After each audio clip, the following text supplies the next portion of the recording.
May I now request Sri Venkataramani sir, our special guest of honor, to address us.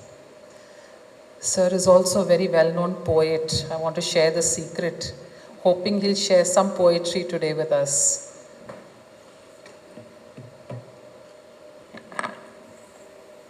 When you are called upon to be in the presence of a very rare assembly of people, beyond law and occasionally beyond justice, you become tongue-tied, perhaps speechless, because you're not here to demonstrate your scholarship, learning, and all that baggage we carry about oneself. And in occasions like this, one, I think, is called upon to keep aside everything about oneself and to get connected to the rest of those who are here in more than one way, if it is possible for us to do so.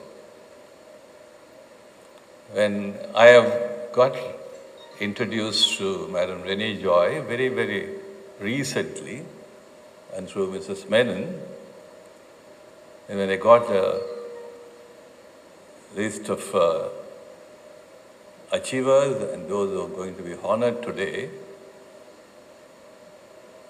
and I was trying to reflect in the past 1.5 years after my appointment as Attorney General, I have been almost more than a dozen and of award-giving functions. And each one of them were very special, though most of them were in the field of law and something related to law. And this is something simply out of the box, nothing to do with law, but in a larger sense, that law which brings us all together on a plane and connectivity which is very difficult to fathom. Like about a week ago, I was asked to speak by a foundation from Chennai on 14th of April, the day about Ramanavami, about Ramayana. I am not a scholar of Ramayana. I asked myself a question in the invite is as to why you chose me. It seems to be some connection which got made somewhere, and it's this connection which get made something very, very interesting. And I wish to be a student of how you get connected to people, and that study of getting connected to people makes you and take you go beyond the mundane way, in a way we get connected, something very interesting. So therefore I thank for these connections made possible today with each and every one of you, and thank Ms. Menon and Renee for making it happen for me. So in that way, I am part of each and every one of you as travelers in the common pursuit of excellence, beauty, joy, love, compassion, and all that go together to make life beautiful. So I'm extremely thankful to you. And lest it be said that the attorney, more than an award-getting attorney, is an award-giving attorney, I'd be too happy to be about that. So then I can write a chronicle saying my life as attorney was filled with so many beautiful events when I could get connected to people of very rare and sublime make. On the lighter side, just a couple of days after my appointment, one of the usual bookstores I visit in Khan Market. So a title was very attractive, and the title read like this, One Damn Thing After Another. So I picked up the book and found out, written by a former US Attorney General. So I thought to myself, the Attorney General for India probably will never write a book with that title called One Damn Thing After Another. We don't look at things as damn things. We look at things as beautiful things, whether they are good, bad, ugly, or otherwise. We try to look at the essence of everything in life and make things, get nobler and nobler, enhance the quality of what we do and the way we measure what we do, etc. So it's really very exciting, wonderful. I feel like a child being called upon to share a dance performance with our teacher. So this is like in a way, dancing on a square with a different rhymes and beats and rhythms and whatnot is what we call that. Since I don't think there's a time for people like me like to make good speeches and long speeches which may not reach anything beyond the ears of each and every one of you. And having learned a lot of lessons as a professional, I don't think we're going to do that. But since Madam said something about poetry, I looked into the little freedom machine all of us we have, and I could have brought my book, but I was looking for something which will make some sense of connection to what we are about to do today.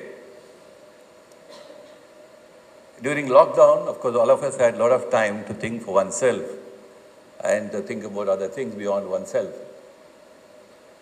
Another period when I took courage to pen more poetry and ultimately got it published. I wish I could have brought that book and probably read out some of them. But fortunately for me, I had one piece I thought would make some sense to why I'm here today. I made a small additions to it as I was listening to Sonalji, and let me read it with your permission. When rare souls of sublime make walk with grace and beatitude, every life around in applause bend.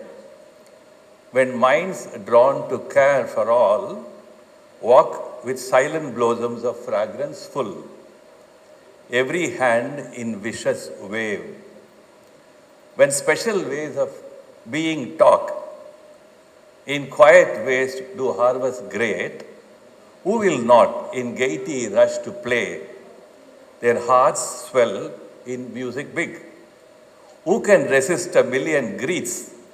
Who can hold their tongues in joy abound? All of you walk with grace and courage great, the ways of your paths in love beyond little words the dictionaries can catch. You scribed notes many in ways special and asked of us with eyes in wonder and applause to say, why in lapses, Lord, we let times fly and minds sleep on our heartful prostration to the form and beauty of Mother Great. My humble thoughts I gather sweet to scribe my love and words deep in a ink of wrath that dry will not. Namaskaram to each and every one of you. I greet every one of you, those achievers today as my sisters and mothers, and all that we can do for this country, this great country. We talk about the great country in more than one way. We talk about the failure, the lapses it had gone into over a period of time. We have political criticisms of what our country had not done. But I think something had happened in this part of this world which kept it alive in the pursuit of truth and dharma of a very, very different kind. And I'm sure that these achievers are part of this onward journey of this great country to continue to walk on that path of pursuit of truth and justice and equal regard for all. Justice, truth and equal regard for all on the one hand, and every one of you probably had achieved because you had your own freedom, innovation, creativity, the spirit which ultimately makes us feel, well, I have done something in life. So with that, all that connected to is all of us with equal regard for each and every one of us. I think that amalgam of looking at the pursuit of truth and beauty and justice and all that, I think is a great basket of wealth of this country. Having said that, I once again greet every one of you with all that I can gather today as part of my respectful regards to you for your achievements. Thank you so much.